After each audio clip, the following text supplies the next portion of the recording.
এই একটা finite verb. তার মানে কি সাবজেক্ট প্রেডিকেট মিলে একটা ক্লজ তৈরি হলো, এবং এই ক্লজটা কাকে মডিফাই করছে? woke up when, কখন উঠলো? যখন সূর্য উদয় হলো বা সূর্য উঠলো, তখন তারা উঠে গেল। তো কখন উঠলো আবার জিজ্ঞেস করলাম, যখন সূর্য উঠলো তখন। তার মানে এই ভার্বটাকে কে নতুন অর্থ বা নতুন বিশেষত্ব দান করছে? সেটা হচ্ছে সানরোজ, যখন সূর্য উঠলো। তার মানে এই সানরোজ, এটা হচ্ছে কোন ধরনের ক্লজ? এটা হচ্ছে, এই ক্লজটা হচ্ছে অ্যাডভার্বিয়াল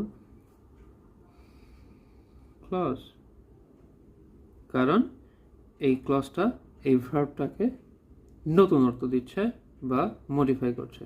ধন্যবাদ।